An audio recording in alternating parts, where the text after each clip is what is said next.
Good morning, everybody. Let me get the emoji thing straightened around.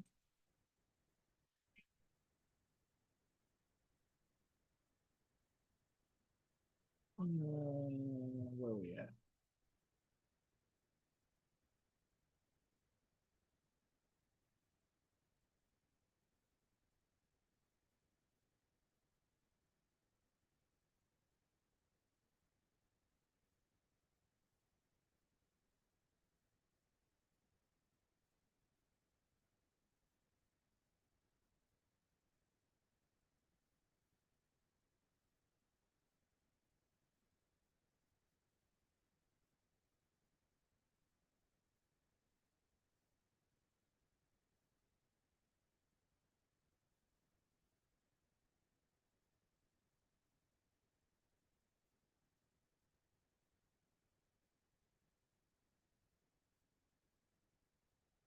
Okay, we're getting close. I'm hoping some of my friends will show up.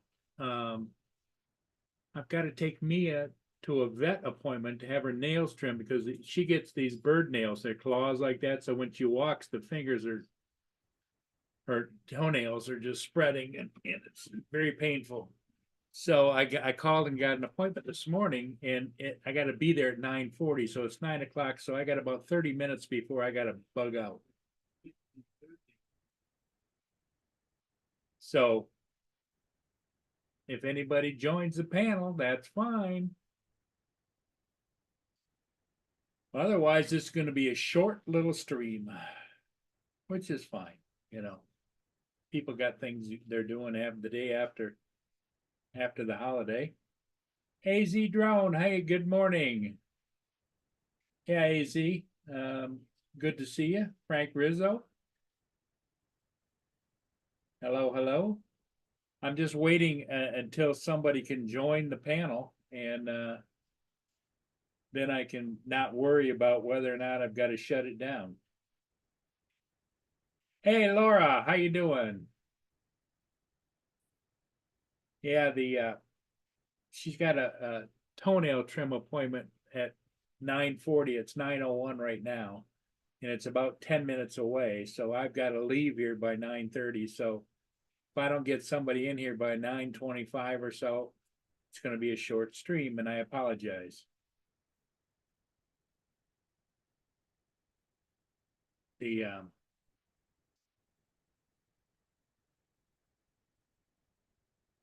I did get a quick video this morning. I hear you. I hear you.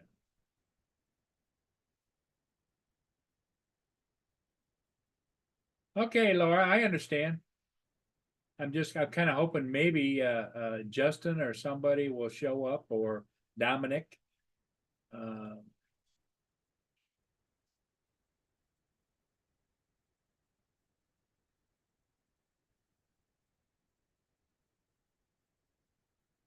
but it's okay. Uh, the world will not worry about if Paul Murray's live stream is short today, because we'll always be back tonight at 5.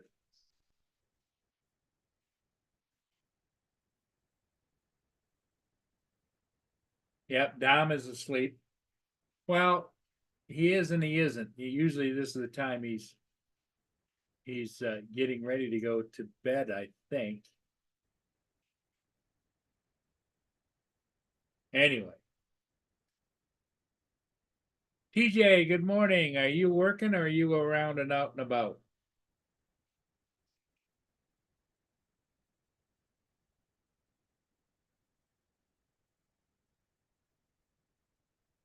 I know, Mia. We're going to go here in a minute.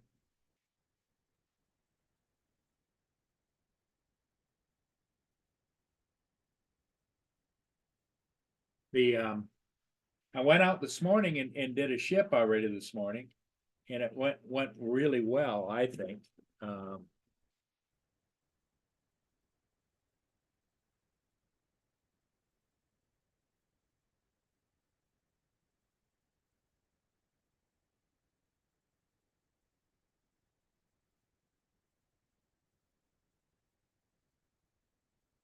It was a ship downbound being escorted by a tug. I hadn't heard whether or not there was some issues with the American Mariner, if it was having some steerage issues or whatever, but a tug came up out of Detroit, a real nice looking one.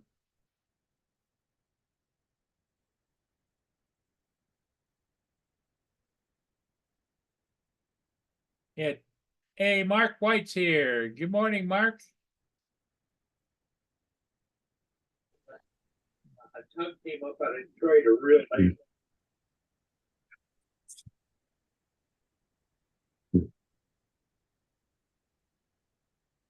Mr. Skyfly, how you doing? How you doing this morning, Mark?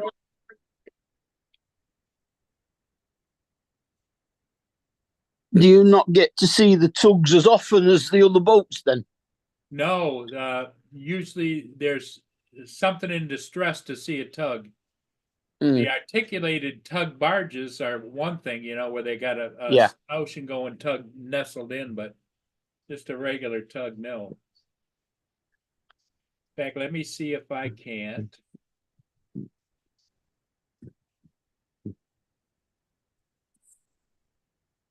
So is the controller still sorted out? It sounded yesterday like Yes, you were having yeah, a little bit of a problem again. It made a big difference, yes. Mm. What's up, Paul? Mark? Hey, Just how you doing? Good. We're on our way to the car thing again. Oh, you're going to get the car? Yeah, we're gonna go get it fixed today. Or go get Yeah, it looked. big. Are you taking it in? Yeah, our appointment's today. Uh-huh. Morning. Hi, Sarah. Good morning, Sarah. Good morning. Has Justin been behaving himself? Yeah. So So far. So only far, so good. 5. So far, so good, huh? Okay. He's only been awake an hour, so That's all right. I've only been awake an hour, and it's 2:00 in the afternoon here. well, I've been awake since 5, so Oh my. I didn't go to bed till 6:30. Well, Uncle Bill's on till, well, he was on till 1:00 in the morning this morning, your time, which is Oh, 6 he went o'clock on that in, long? Okay. yeah, which is 6:00 in the morning, my time. Ah. I don't watch Uncle Bill. I'm in bed. Mm.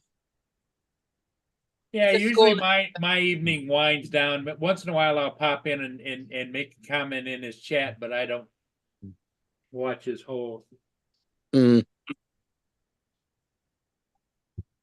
Well, know. there was 3 of us from the UK on there last night.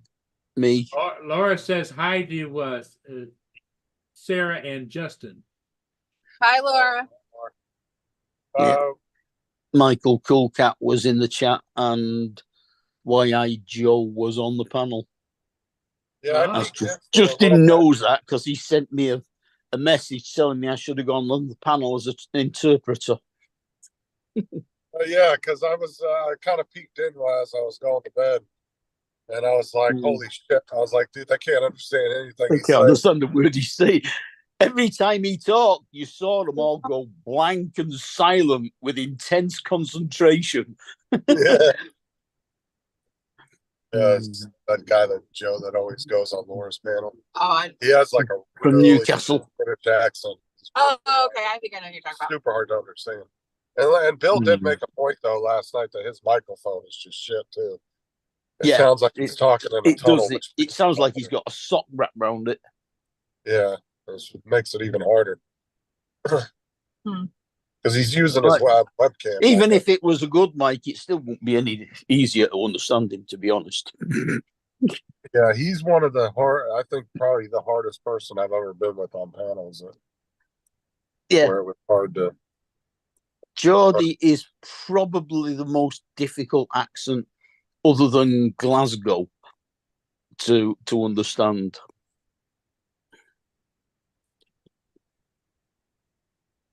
Yeah, I sent Mark a message while he was on the panel. I said, "You need to get on here and translate for fuck's sake."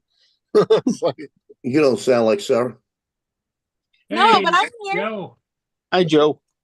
Hey, Sarah. There's the tug right there. Hi, Joe. Y'all must be getting the car fixed again today. We are. See? Yeah, today I was listen.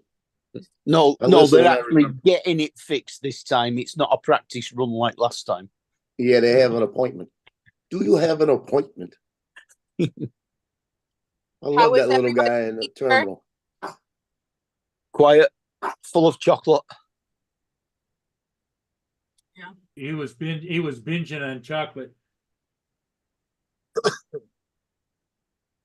I I've I got took about 13 bars of chocolate in my fridge now. Wow. I don't have any. I have 2 trays of banana pudding in the refrigerator. Let me tell you what. Oh, And 6 Cadbury's cream eggs. so good. Sounds good. You made a bunch of that, didn't you? I If made it's- 2 trays. You actually bake it like a cake. No. So what I do is I put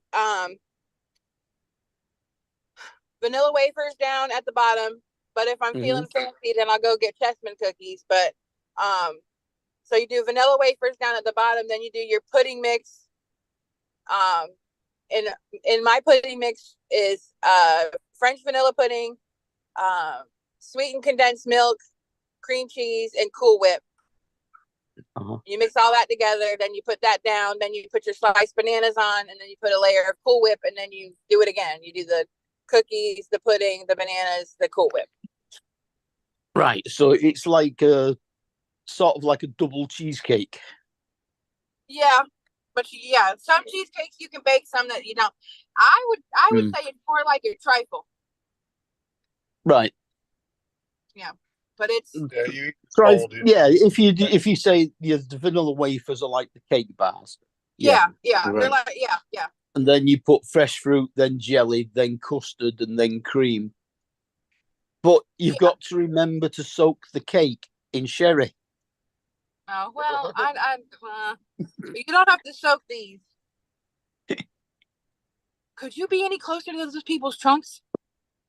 You need to get out of the way. We're almost somebody clip that. Justin's getting too close to people's trunks.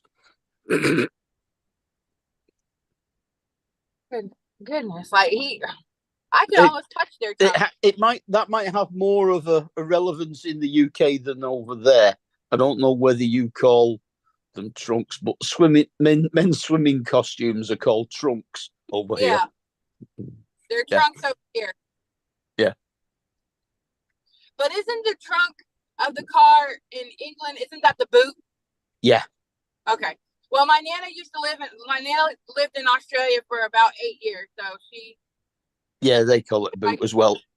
And then and what you call a hood is a bonnet. A bonnet. Yeah. Yeah. And the fenders are wings. Yeah. Well, I'm sure glad we won the war and changed everything.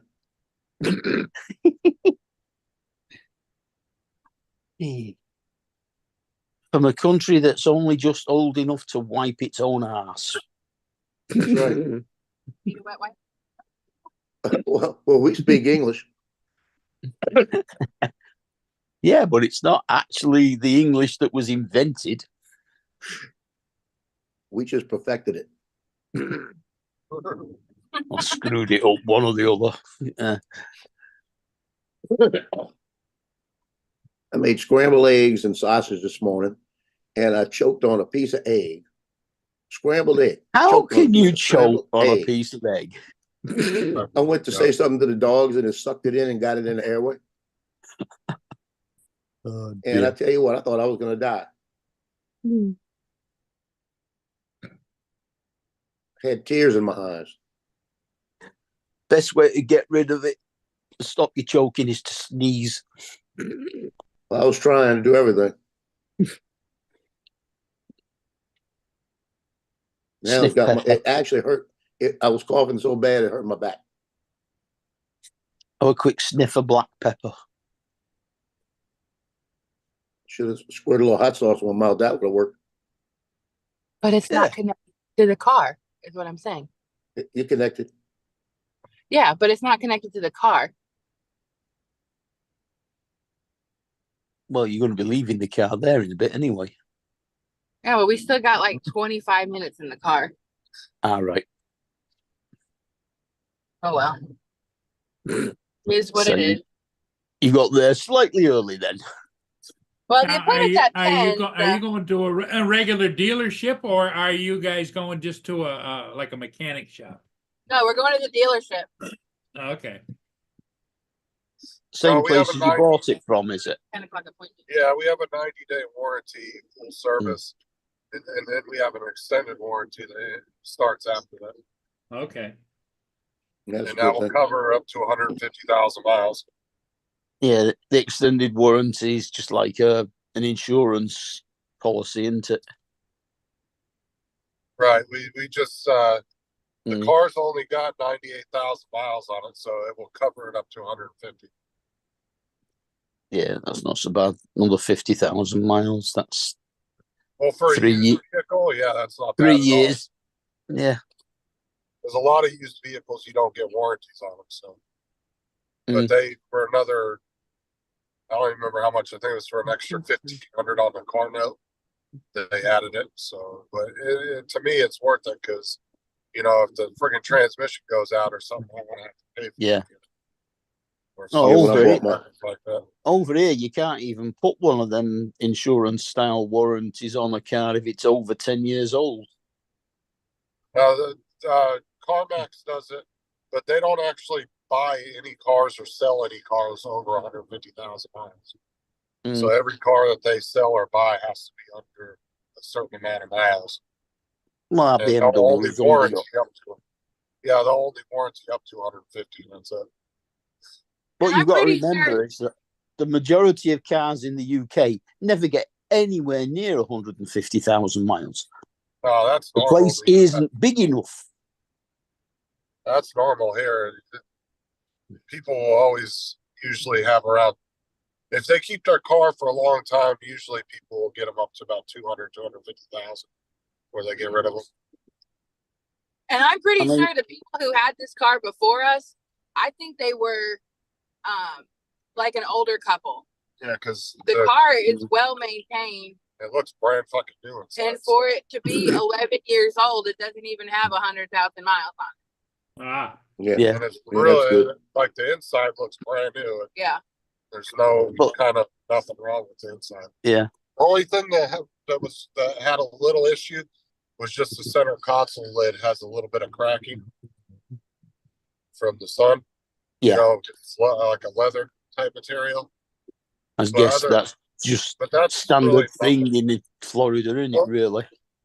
Well, I mean, for that being the only thing on the inside that was that had any kind of wear on it, that to me was really good because if I really wanted to, I could easily order one of these lids and replace it. Just pull out 2 screws and put it in.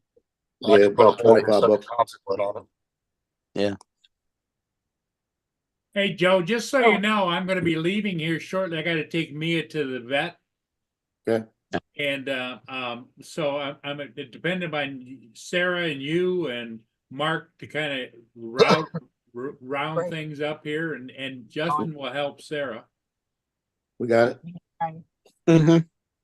I don't need Justin's help.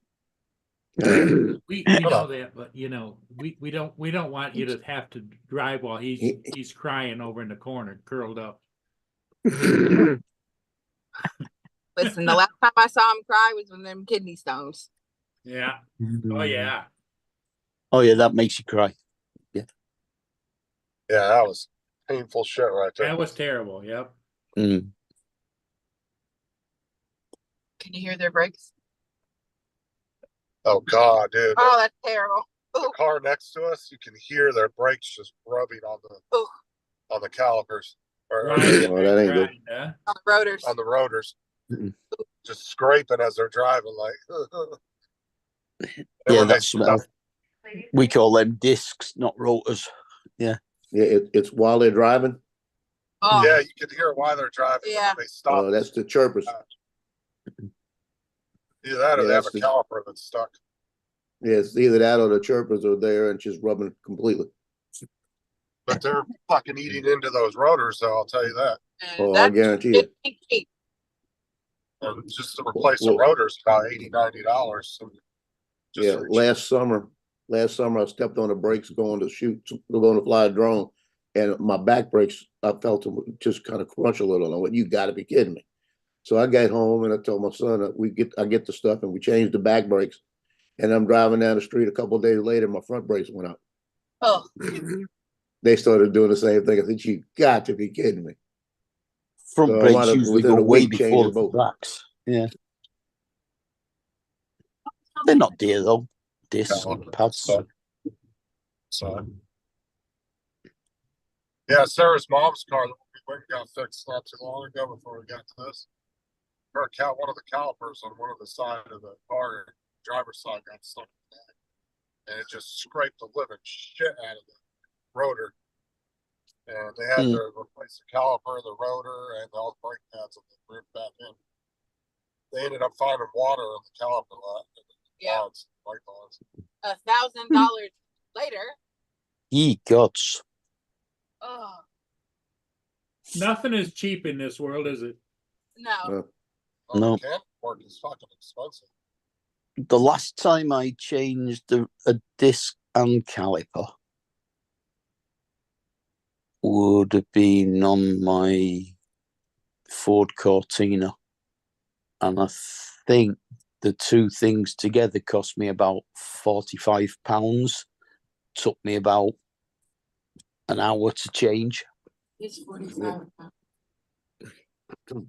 45 hours. No, but I mean, here. That would be like 57, something like that. Yeah. It's expensive having a car. It's like $1.30. Well, yeah, it every is. 1 pound. I think it's 129, something like that now. Yeah, it bounces back and forth every day. This is my next little project right here. It's usually between 120 and 130. What's that? I got to put this on my car. I've got to get out there and do Oh, it. a I'm gonna do it camera? probably Wednesday. That's a camshaft sensor, position sensor. Okay. I'm getting a sensor warning on it, but I can't find it. I've looked everywhere in that engine. I can't find it. I think I know where it's at. I've looked in the book, and the book tells me it's under the front, and it shows me about where. I don't see it, but I see a wire going that way. So I'm thinking that I'm gonna have to take the battery out and get underneath and look in it, and that's probably where it's at. But it's Have you got to take gonna be what's it? one bolt. One We got bolt. to take You the know? cam belt cover off at the front. No, it sits on the outside. Go ahead. Can't remember the name of the road. No, not Okay, everybody, I'll be not the back. camshaft, not the camshaft Okay, cover, bye. the cam belt cover. Co-host, Yeah, yeah, I know what you're talking about. Mm. It's not. You don't have to take the cover off of the belt. It sits on the side of the engine. Right. So I think I see it because I can see the wire going to something that looks like it could be it. But it's the way it goes around the corner. So you got to to get down there to be able to really see it and to get it out, because you got to use the screwdriver. I think it's a bolt. I have to find out. Probably 10 millimeter. It'd be a 10 mil, yeah. Yeah. And it's probably going to be, I got to get the battery out of the housing so I can reach in it. What type of engine is it? 3.6 transverse Hyundai. Yeah. 3.6. It won't Would that- hook it- So is that Yeah. a V6 then? V6, yeah. Oh no. Yeah. It's the next one. A sensible place. I mean, that would have two cam sensors on it, wouldn't it? One on each side. Yeah, it's got one of them is the exhaust. That's the one I'm having a problem with, the bank one. And the other one problem, and the exhaust, that's what I got to look at, because the exhaust is in the back. So I'm thinking it's going to be in the back. But without internet. I don't know. And they Best both look thing- different. Best thing to do then is to lift it a bit, put it on stands and get underneath it. Yeah. We'll try and get it from underneath. Might be able to. That way I you know if don't I've have got to to keep change- reaching round things. If I've got to change my my coil packs, the last three, You got to take the manifold off to get to them. Mm. For whatever reason, it's not connecting. That's straight. Uh-huh. Yeah, I Right. had a fuel. What was it called? It was a fuel air sensor, not an air sensor. It was a fuel airflow. It might have been fuel airflow Yeah. that went bad. And what would happen is I'd fill my tank up with gas, and it would feel like it was flooded until the fumes calmed down a little bit. Then you could start it. It wouldn't start. See, So I had that's to buy this little $14 filter, right? Next, Yeah. A little That's- sensor, $14.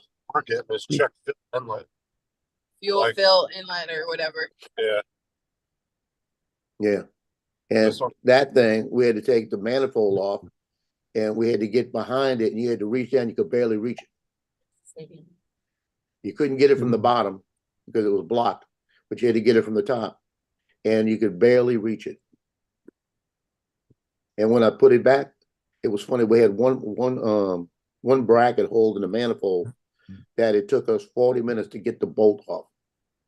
That's how hard it was to get to it. I took Wow. that bolt off, and when we were putting everything back, my son handed me, "Give me the bolt." And I said, "No, don't worry about it."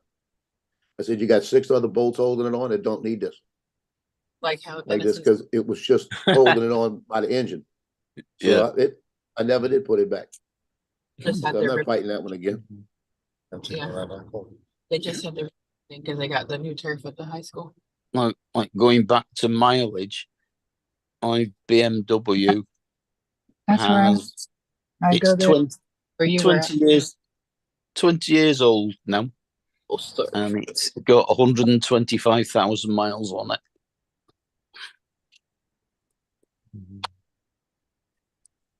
Yeah, I had the chance when I bought my last car to buy a BMW. I almost did.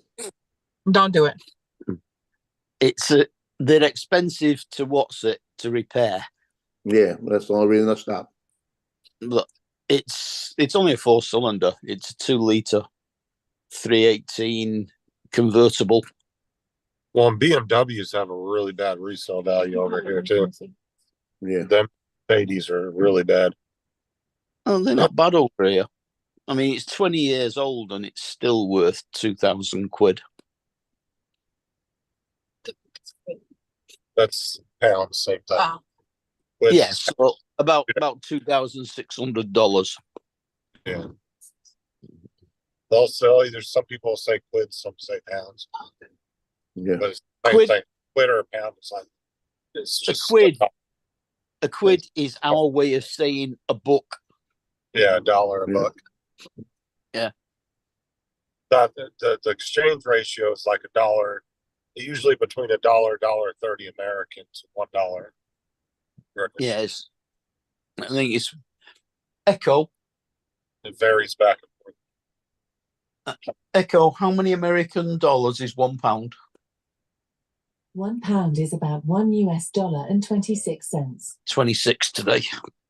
Okay. Okay, so yeah, it fluctuates back. Mm, One day it could be $1.30, one day it could be $1.20. yeah. It was 129 last week. Mm. Gone are the days when it used to be $4 to a pound. Oh, you old fuck, move it. Yeah. Come on now. Dude, taking a damn corner at 5 miles an hour. Jesus Christ. Road rage. My road rage is the worst.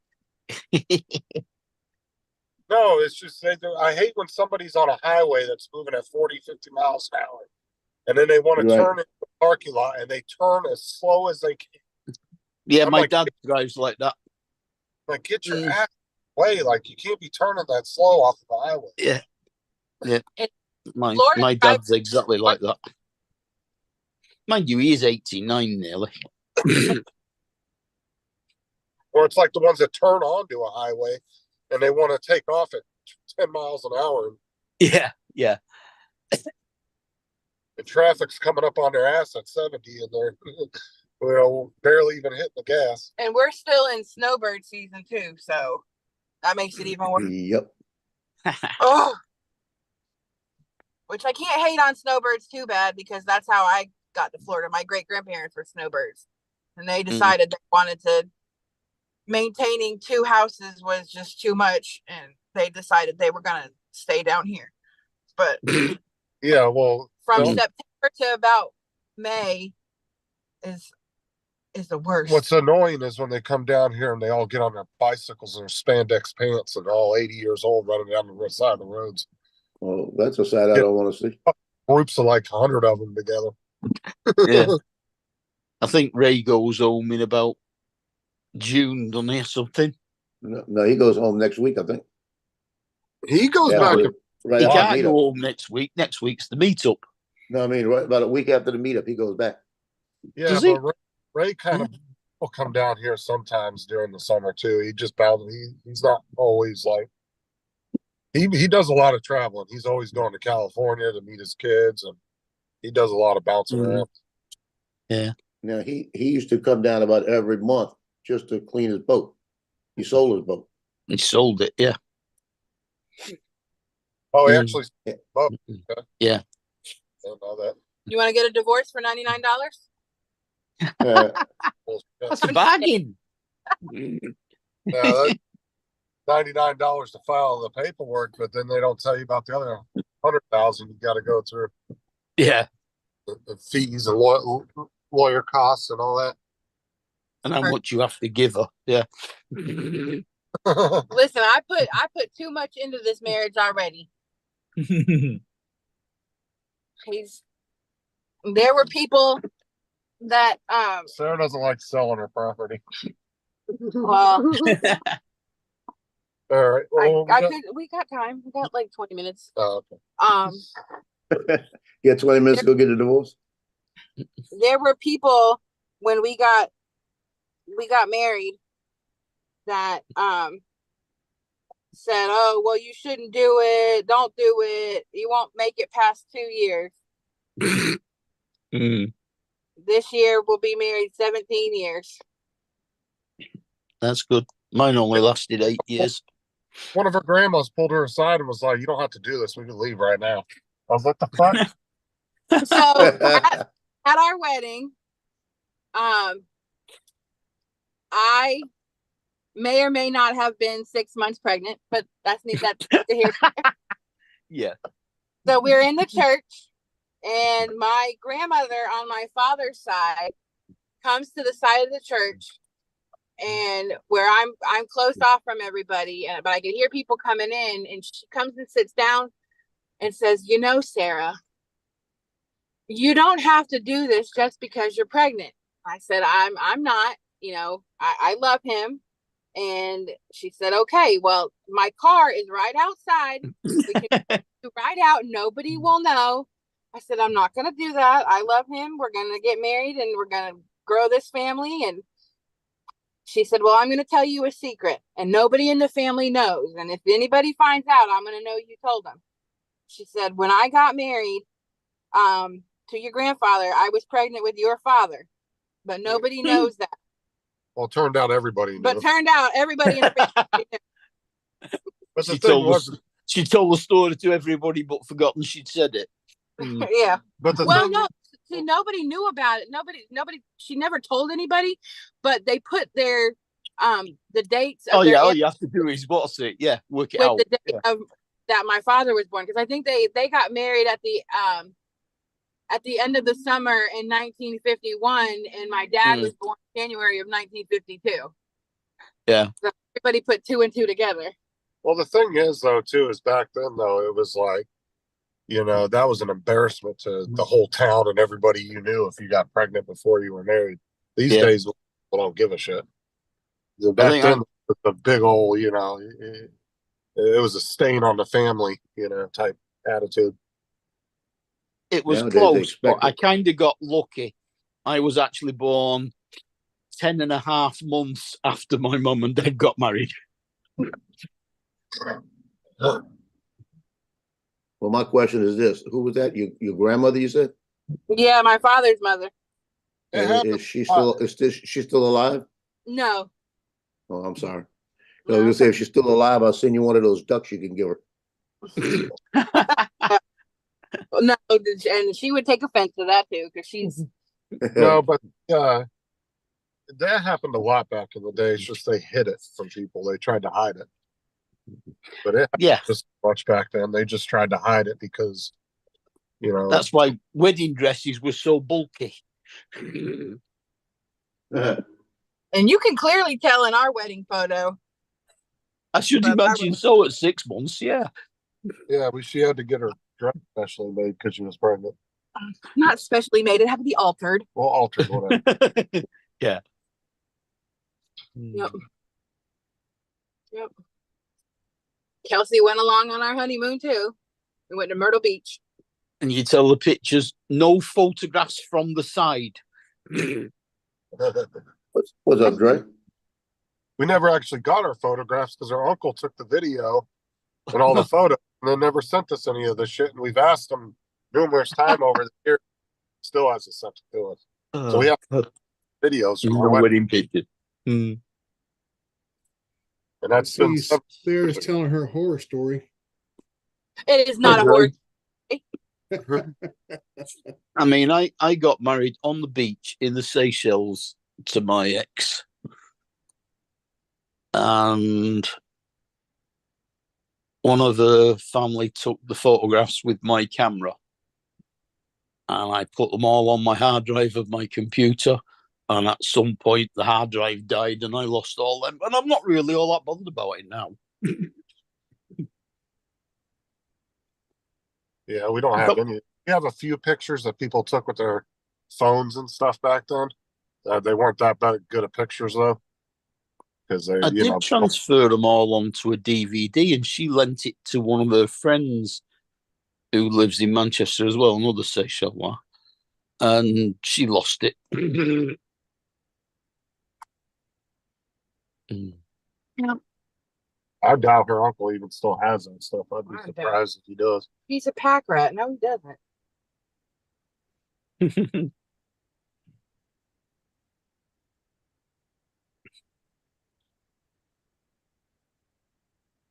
Where's Mr. Murray at? He had to take me in. Dog to the vet. Oh, This is the Paul Burry show. Minus Paul. I think it's time for.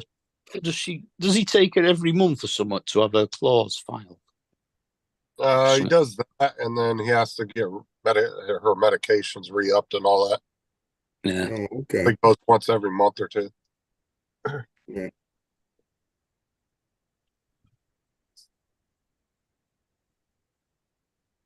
Zbia's on a bunch of medications because she's really old. She's like 13 or 14 years old. Well, they don't really know how old she is. They estimated it, but Paul thinks she's around 14 because he got her, I think, when she was around 5. It's a good job Precious is asleep, because she's nearly 13 now. Mm. I've had her for 4.5, 5 years, and she was 8 when we got her. Yeah, but if you look up the life expectancy of a bull mastiff on the internet, it says 10 years. So she's already gone past that. Yeah, that's what sucks about dogs, man, is they're such good pets, but they have crappy ass lifespans. Yeah. Yeah. And even with all the advancements in the medical industry as far as animals go, it doesn't seem to extend their life expectancy like humans, you know? Like how we've extended ours over centuries. We've gotten more and more. Would you mind stop snoring? Yeah, like I said, Tino starts snoring under my bed and wakes me up. Tyson And then doesn't. Loki scratches to get his spot underneath the bed.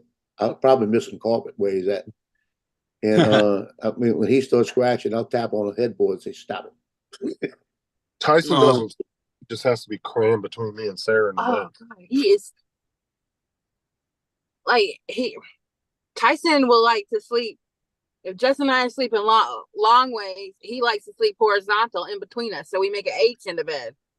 Or he'll sleep right. Yeah. I can't stand that. That's funny. And he's a burrower too. He likes getting under the blanket Yeah, he gets under the blanket.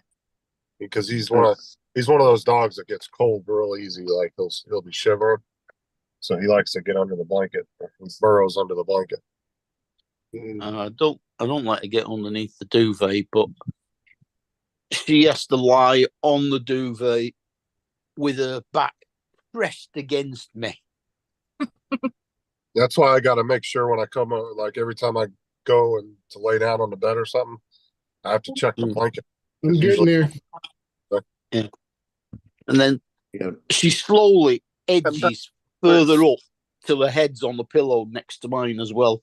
Who broke the gate? Who broke the gate? Oh my God, the cookie smashed. You want to go in? Yeah, all right. We got to jump off. We got to head into our appointments in a few minutes. Yeah, okay. Okay. All right, we'll see y'all later. Yep, see you in a bit. Later.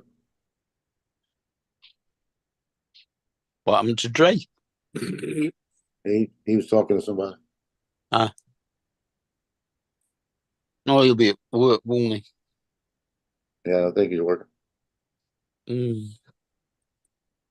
My son walked in last night at about 2:45, Mm-hmm.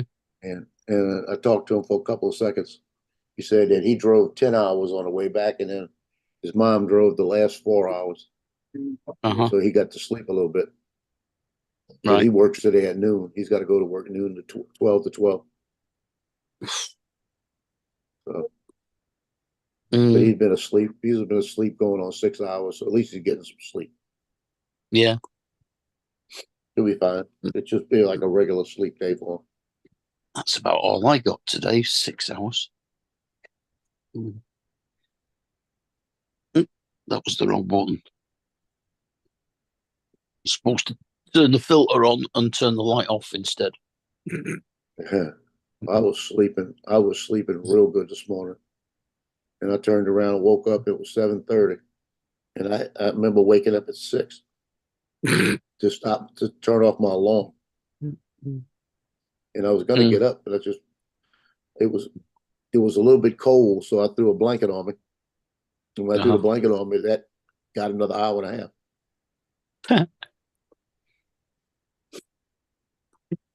My central heating is set for, I think that's 17.5 degrees centigrade in my front room.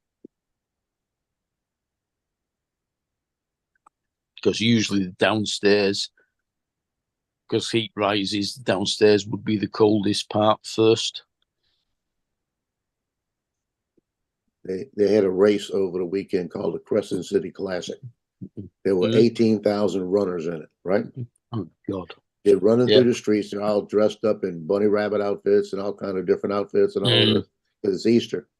And they're stopping. They're getting drinks, water, and all of this stuff.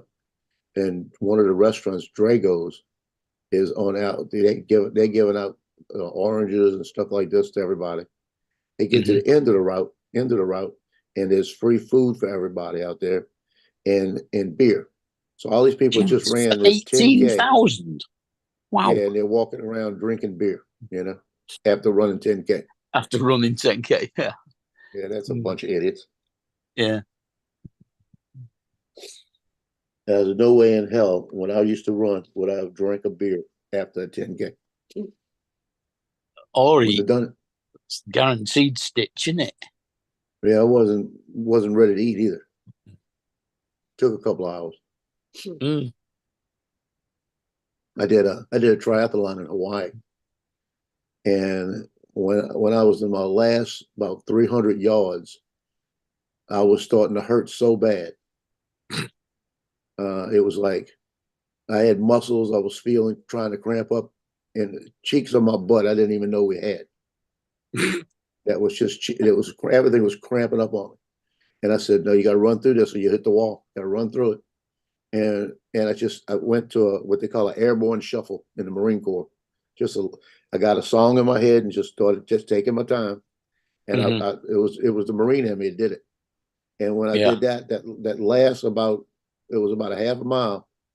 I just did that airborne shuffle, just shuffling it in. and got in perfect. I watched 3 guys have to stop before me. Yeah, that hit the wall. Hitting the wall is when you think you're running, you're standing there and you're doing this, and you ain't moving. You're not moving. Yeah. And I see 3 people doing that. And I crossed that finish line, got my medal, and it was like a whole new ball game for me when I got there because I wasn't hurting anymore. It was just And you cross that the little finish shuffle. line and you go, right, that's the last time I'm doing one of them. Tick that off the list. Well, I wasn't gonna do another one anyway. And I was looking for my wife. Because she had been running with me, and I told her, I said, "You got to go. I can't keep up with you. Go." Like that, I said, "It's going to hurt me to keep up with you. Just go." So she took off, and I'm looking for her, and I couldn't find her, and she was in a tent getting an IV because she was getting dehydrated real bad. Dehydrated, yeah. Yeah, so they'd given her an IV, and she's cramping up. She's having all kind of problems, and medical's working on her, and I'm standing there like nothing's wrong, like that. And she did the worst part about it. She trained her butt off for this thing, and I didn't train at all. You know, Yeah. It was like I was still in good shape. You know, because I was Marine. You know, she was too. But we went out to eat afterwards, and we ran into the colonel. We ran into one of the colonels, and we had our medals on because everybody went and ate and had their medals on. And he come up and congratulated us. And he looked over at her, and you could see she was hurt. He said, "You look like you're hurting that, Staff Sergeant," to her. And she said, "Yes, sir." He said, "Well, you look like you had a good job at it." I said, "Yes, sir." And he said, "Yeah." And he didn't even train for it. You know, he said, "I've been training for 6 months for this thing."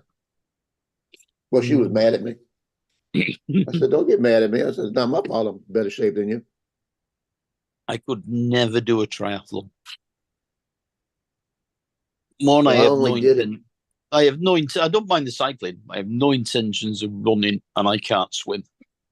Well, let me tell you, it was the funny part about it was the only reason I did it is because she needed somebody to be close to her in case she had to change a bike tire. Because you can't do it for her, but you got to talk her through it. And I showed her how to do it 2 or 3 times, and I said, I'm going to go do it with you. And if you have to do it, I'll stop, because I wasn't worried about the time or anything. I just wanted to finish it if I was going to finish it. So we get out there, and I'm not the best swimmer in the world, but I could swim. And we had it was a mile swim, and it's in Ala Moana Bay. When you used to see the Gilligan's Island shows where they talk about the castaways and the boat leaving, that's Ala Moana Park. So it was up in that area. There's a breakwater, but it's still open water. And once you go out about 30 feet, it drops off. So you're in 16, 20 feet of water right off the bat. So what they did is they fence it off to where you're in the 30 feet of water. So that's what you got to swim in. You start and you swim out to it and you follow it. And it's 30 feet of water. So we got out there that morning, and my brother had the kids, and he was going to meet us at the end. So I walk out there, and I got a snorkel in my hand, a mask and a snorkel in my hand. And I walk up to the race officials and I said, "Look, I got a question. Can I use this?" And they said, "No, you can't use it." I said, "Well, let me explain to you.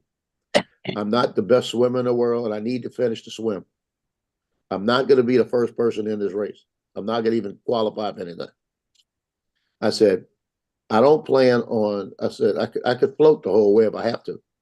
I said, "But I'd rather swim with this on because I can take my time and I don't have to rush anything."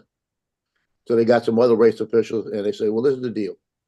You can use that, but if we find you putting your feet down on the bottom anywhere, meaning if the water's shallow enough that I could touch the bottom, I'm out the race. They'll pull me out the race." I said, "Well, I understand that." You know, I said, "I understand that." They said, "Yeah, you can't do that anyway."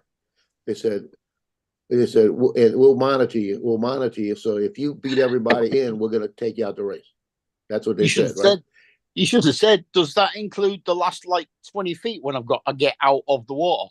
Well, that didn't, that was normal. But so when we got in there, I took off, and what I get out there, and I start swimming, and I get about 10 feet under the water, I can still see the bottom. It's way deep. It's like 10 feet, like 20 feet under me. So I'm just taking my time with the thing, and I come up, get some air, and then I go a little bit further. I'm just taking my time.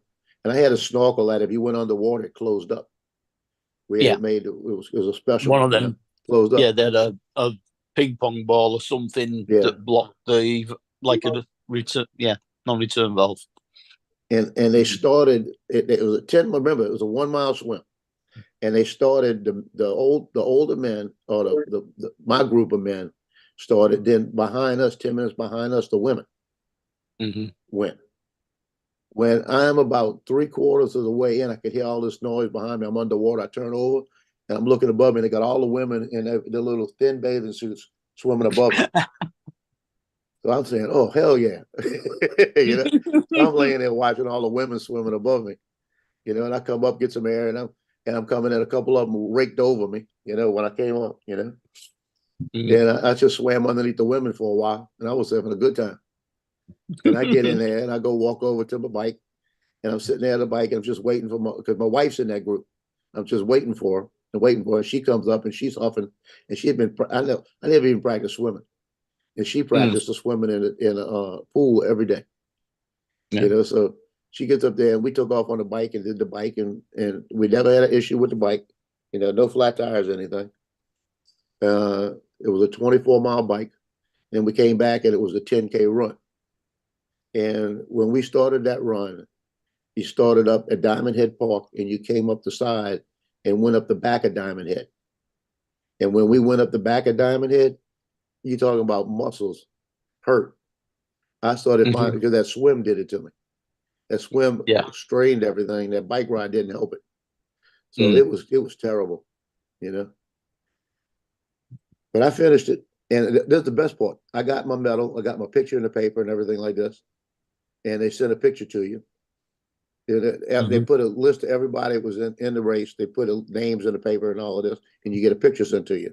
When they sent everything out, her name wasn't put on it. Her name wasn't put on it, and her picture wasn't sent to her. Boy, she was bad again. That Good morning, because Joe. is that Morning. because Morning, they had Mark. you? Morning, Trayman. Morning, Michael. Mike. That because they had both you and her, and your names are too similar, they thought it was the same person. No, what they did was, what I think happened is when the medical had to help her, she may not have crossed the finish line.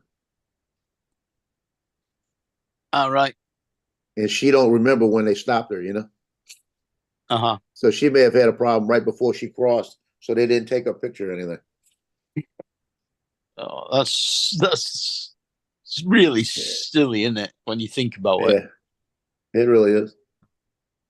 Or they were taking a picture of somebody and just missed her. I've done that before. It could be that when they were taking the pictures, she was in the medical tent. It could have been. No, they were taking them as you cross. They got like 3 photographers out there, but you got 3 photographers and 10 people coming across. It's hard to get pictures. All right, I get you. Yeah. You could have missed. Could miss one. Or she looked so terrible coming across. They said, "Oh hell no."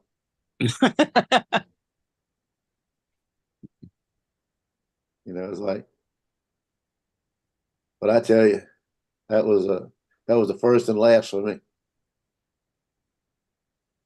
I said, no, I'm not doing that one anymore. I was planning on doing the Honolulu Marathon that year. Then that one I was running for, because it was a marathon, 20, 24, 26 miles, whatever it is. And it's real hilly, so you have to get used to it.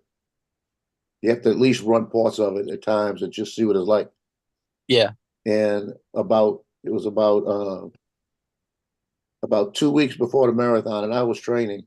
We had a big function at down on Waikiki Beach, military, our group, and we were playing volleyball, and I had to do a dive down to get it, and I hit it, and the gunny came up behind me and stepped on my ankle and broke my ankle.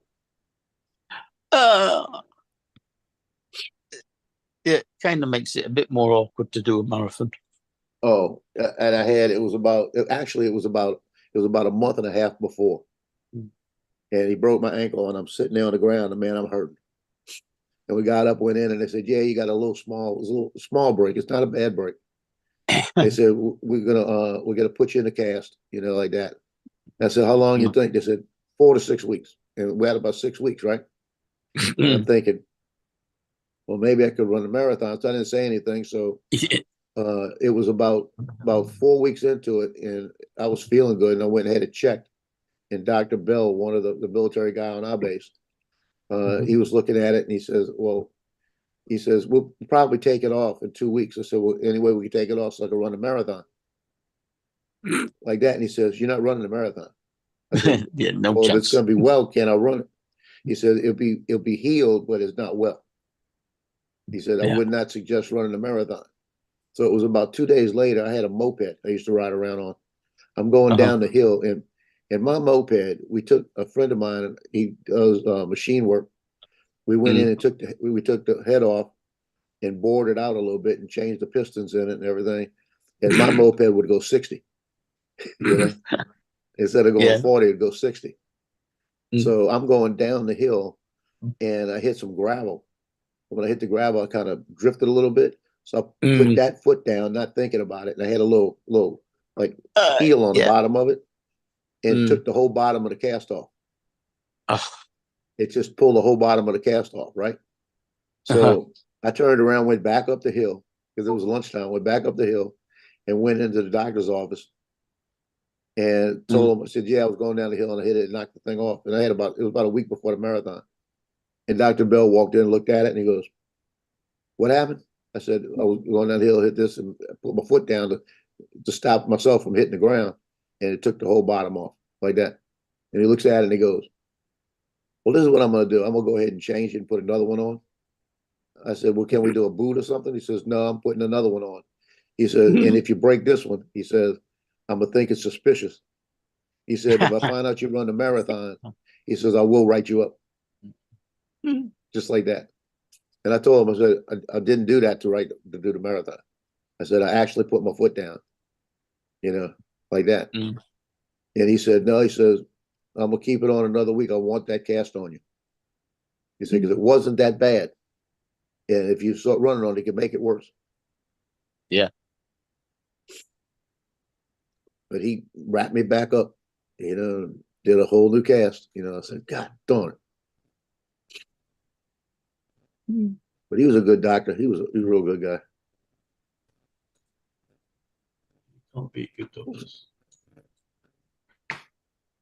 Something else happened. I'm trying to think of what it was that I needed him for. It was crazy. Oh, that was when I first got there. When I first got there, I was climbing a mango tree, and we were getting the mangoes off the tree. And you know how it's got the sap, and the sap's dripping. Yeah. The sap was dripping on my head and on my back. So I get home and took a shower and everything. Next day, I got a little rash starting. And the rash started getting worse. It started getting worse. And it started getting really bad on my back and everything. And went in, and he gave me some, it was a hydrocortisone cream. Then he wound up giving me another one that I had to go get from Tripler Pharmacy at the base. And I had to get the whole tube. This was back in the 80s. And the whole tube was like a toothpaste tube, about twice the size. And it was like $500 for the tube. And Jeez. the military says, he said to give you the whole tube. I showed him my back, and he said, "Yeah, I see why." And I had to have it put on in the morning. I had to put it on at night.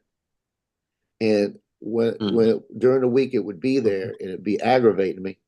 And then by the end of the weekend, it would be going away. And then all of a sudden, it would kick back in Monday, start again. It started getting worse. So they couldn't figure out what was going on with it. So he said, "I'm getting ready to admit you to a hospital so we can give you heavy antibiotics and everything else, so we can figure out what this is." And I said, "Okay." So he said, "But I want you to do me a favor." He said, "Let's see what it does one more week, because it's not getting any worse, but it's coming back." He said, "So I need you to write down everything you're eating, everything you do, and eating anything you're putting in your body, in case something's triggering something. You might be allergic to something over here." I said, "Okay." So went through the whole. This was a Friday, so I went through the weekend. It was actually a Thursday. Went through the weekend, And Thursday, Friday, I wrote down everything I had to write, everything I had, anything to drink, anything. Then over the weekend, it was a 3-day weekend. It was almost going away by Monday. It was just clearing up that much. And Tuesday went back to work, and I had to see him Friday. I wanted to see him for the week. So Tuesday, I went and I got to work, and I went down to the snack bar, and I got everything, and I reached over and grabbed my lemonade.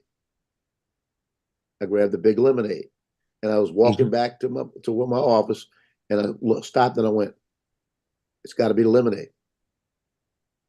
I said, because I don't drink lemonade any other time. So I went straight to his office, and I said, "It's the lemonade." And he says, "What do you mean?" I said, "I only drink lemonade when I'm up here 5 days a week. I don't drink it any other time."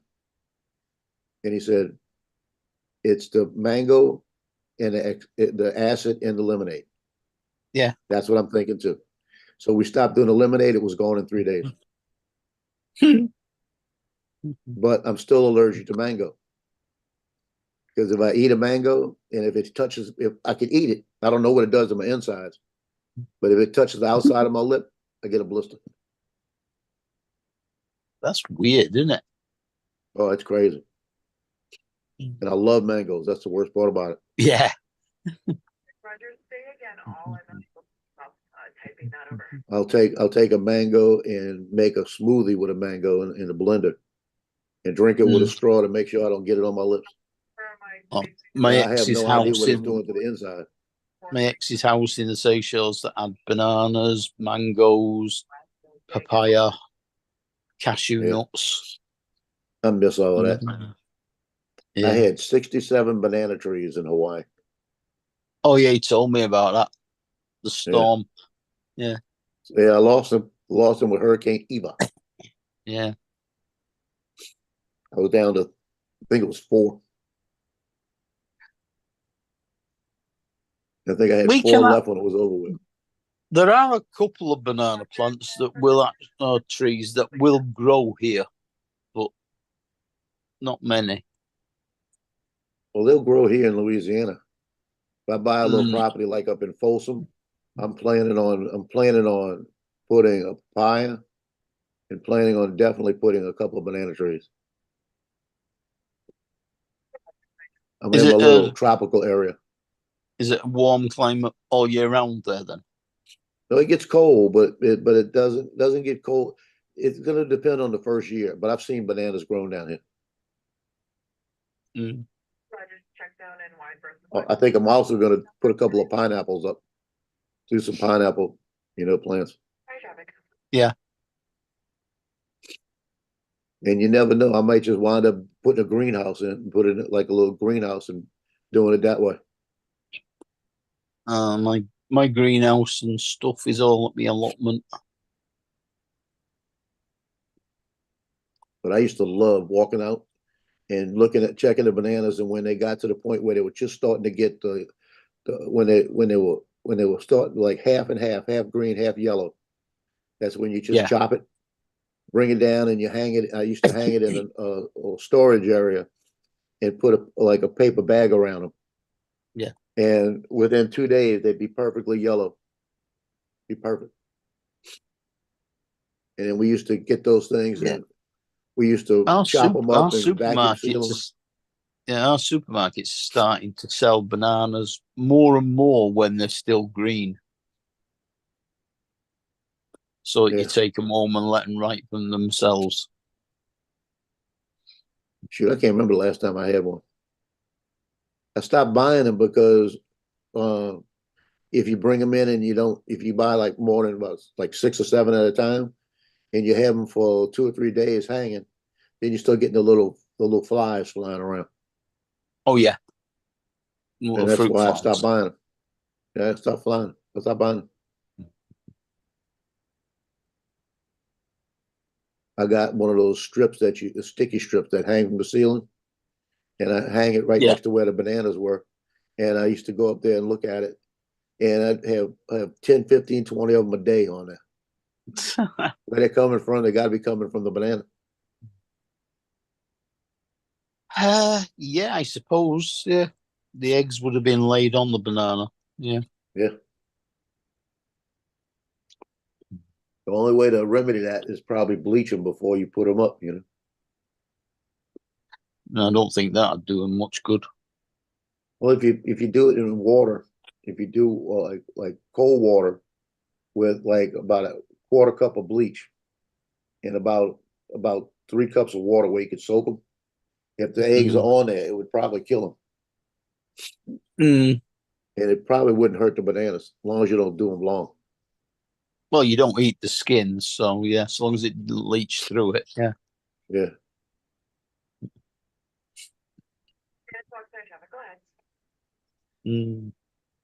Think I'm gonna go to the store and buy some bananas today. Roger, I had a banana for ages. I had some plums the other day.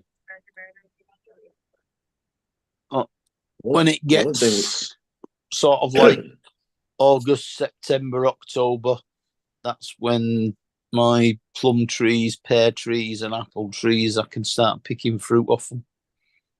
That's nice.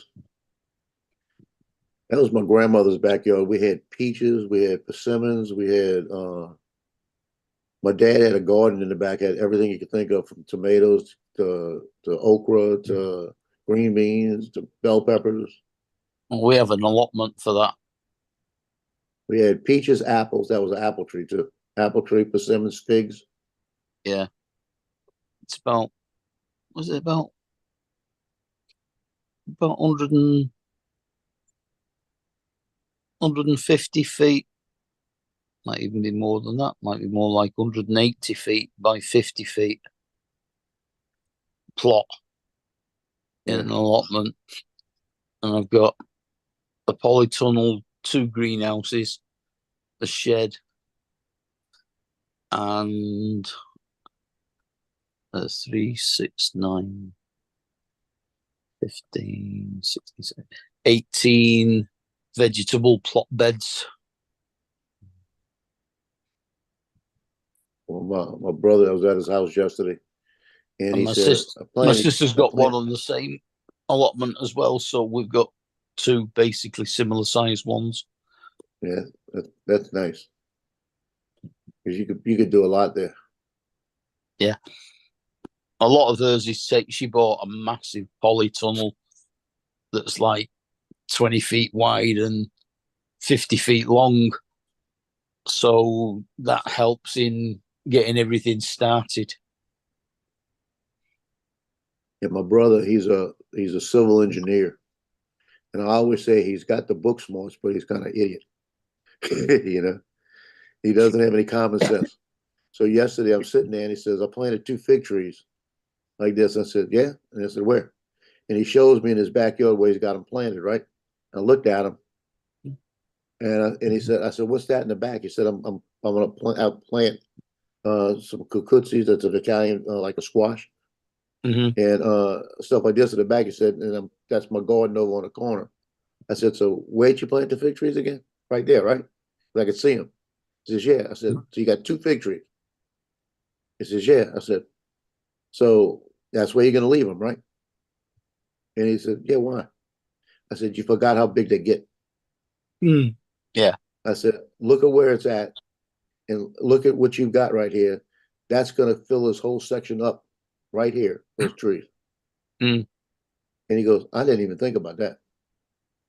Yeah. I said, "Yeah, I know." I said, "Those needed to be where you're putting your plants in the back. It needs to be in the back of a corner of a yard. You can't put them in the middle of your yard because it's gonna take up your whole yard." Yeah. Because they get big. He said, "Well, damn." He said, "Maybe I have to move them." I said, "Yeah, I would move them quick." You know, Yeah. you're gonna have to move them. I said, "You're gonna have to shift all this stuff up. You can't do it like that." Well, mine are scattered around the garden, but I mean the thing that's in the middle of my garden is that 60-foot willow tree. Yeah. I mean, that's got big ones a 3-foot diameter trunk. Yeah, that in the middle of your yard I can understand. But if you're gonna do something like those, and you're gonna plant other stuff around, you need to put those on the outskirts. Because that way you can go out and you got to figure a path. You got to be able to have a walkway around it. That way you can get around it. Because I'll tell you another tree I would love to have in my yard. If I have a big enough place, avocado. I want an avocado tree bad. Just so you can make guacamole. Oh, I'm just so I could eat avocados. All right. In California, we had a neighbor that had in the back. She had an avocado tree, and she didn't like avocados. Yeah, that doesn't make a lot of sense, really. But it was at the house when she bought it. Yeah, she didn't want to cut it down. She just So inherited. she'd go out and pick them. She'd go out and when they fall, she'd take them off the ground when they fall, and just give them to the neighbors like that. And she told me, she said, if you want any, just come get some like that. And we had the back fence. So what we did, we took like 4 of the shingles on the fence and made it a door. Yeah. So I could just open it and walk in there, And she said, anytime you want them, just come get them.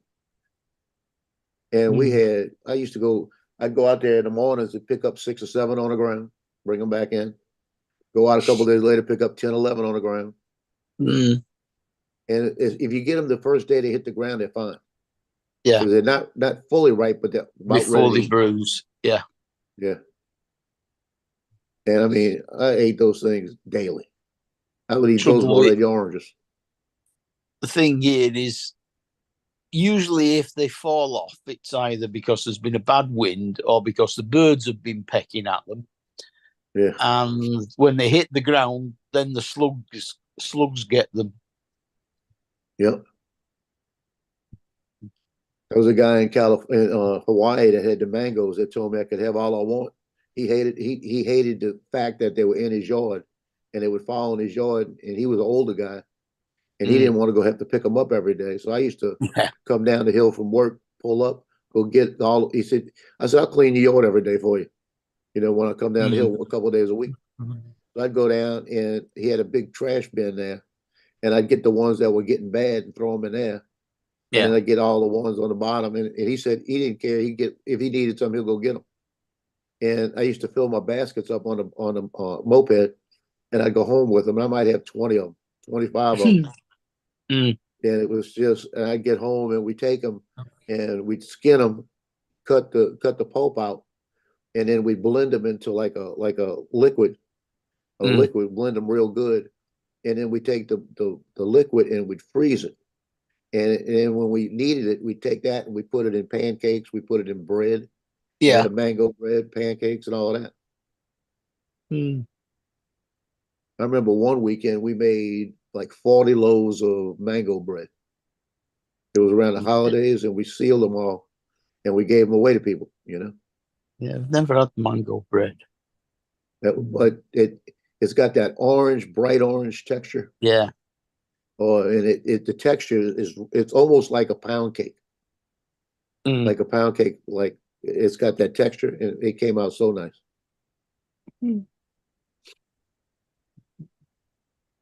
It gave you more of a cake texture than a bread texture. Yeah. We're supposed to go to 81 degrees again today. Oh, we're not even going to get anywhere near that. So I'm thinking when my son... We're not even going to get anywhere near that by the time we get to middle of summer. Let's see what the wind's like. If the wind's good today, I'm going to fly. We have 16 mile an hour.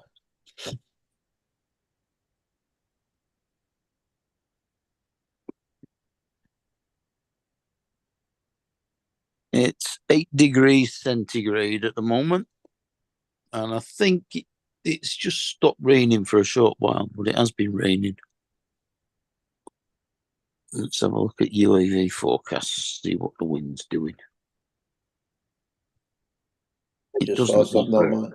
It doesn't First look time very I've ever windy. seen this. Dre needs to be back on. I need to ask him his question. 7 miles per hour gusting to 15 from the south. Mission accomplished. There you Good. go. And she's walking a lot better. Hmm. Because she's got those bird claws. Fingernails Yeah. on a dog usually go like this. Hers go like Yeah. that. Yeah. So I just noticed something on my UAV forecast. What's Mhm. that? It's got a new thing that's popped up. It says DJI no fly zone. And that's where I'm at, right? But I'm in Class G airspace. And I tapped on it and it says Louisiana State Troop A type airport warning zone. So that's all it is. It's not a no fly zone. It's a warning zone because across the highway they got a helicopter port. Oh, is But that they in the also map? got a, it's I know where it's at. Yeah, it's right across. No, I'm And just then we got saying, is another that one when half you a open mile up away. the map, when you press on map at the bottom. Yeah. Yeah. Yeah, it's there. Yeah, they got a heliport there, and then another one up the street. There's two of them. Lakeview Hospital has one too. But it's not a no-fly zone. It's just a warning zone because I'm not locked out Yeah. of flying here. But it's saying no-fly zone, and I'm not gonna go fly over the heliport. No way, you know. And I'm not Oh, gonna go that's fly over the wonderful. hospital, you know. Yeah. Here we are in the UK, and I open up the map, and it gives me the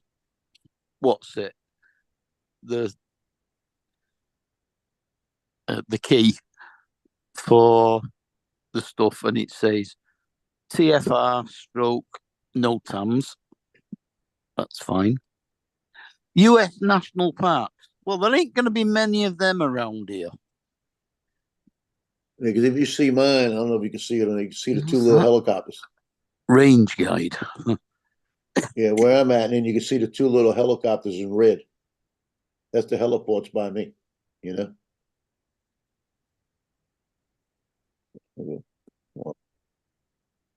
Well, within the green range guide of 3 miles around my house, which we cannot get in the UK anyway. I'm lucky if I can get just over half a mile. And there is absolutely no no-fly zones anywhere near me. And the nearest one would be down at Manchester Airport, and that's about 8 miles, 9 miles away in a straight line.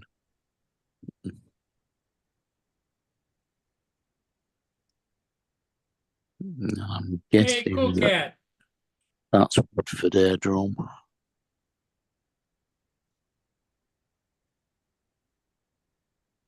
Yeah, I'm definitely going to fly somewhere today.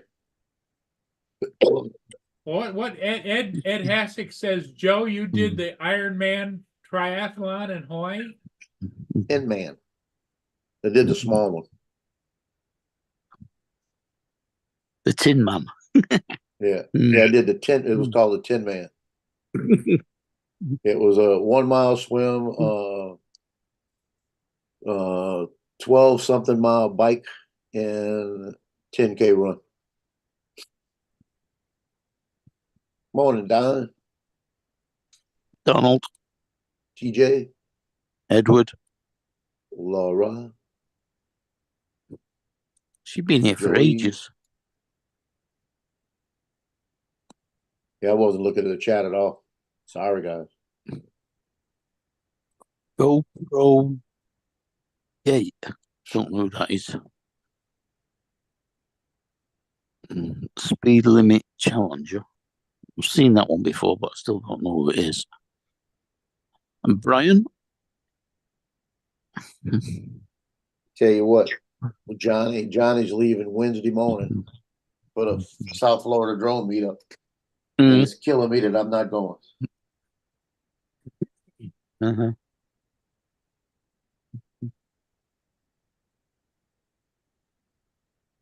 Yeah, I want to go to it, but I can't. Ray gets so enthusiastic, doesn't he, about it? He's on everybody's show, pushing it when it gets close. What is your conflict, Joe? He was even Uh, on Bill. He was on Uncle Bill last night. Yep, he was on Bills last night. I was gonna get on Bills, but I was so tired. No, I've got the autism tournament sent me a Friday and message. Saturday. Justin sent me a message and said, "Get on the panel so you can translate. We can't understand the word what Y.I. Joe's saying." Yeah, he got on there last. I was actually gonna get on, and he got on, and I was so tired. I said, "I'm just going to bed." But I've got the autism softball tournament Friday and Saturday, and then Saturday I'm supposed to actually be at in Ponchatoula. I'm just waiting for the details to shoot that other tournament thing they got. Mm-hmm. I have nothing scheduled until Friday. I've got to go to the doctors before Paul's tomorrow for the foot thing that I was supposed to go last Tuesday, and when I got there, they told me the nurse had called in sick. So that was a wasted journey. And then I've got my chiropodist appointment on Friday afternoon. I'm gonna make a call this morning and schedule a dental appointment and schedule the eye appointment before the end of the month, before that insurance changes. Yeah. I'm gonna get it all in. I mean, our medical insurance, well, most of the stuff like that doesn't include the dentist unless you do private insurance. Yeah. Yeah, I've got a $300 allotment on glasses, and I haven't had my eyes done in a couple of years, so I'm gonna go get those done quick because I got 300 to play with. Get a new pair of glasses. Yeah. Yeah.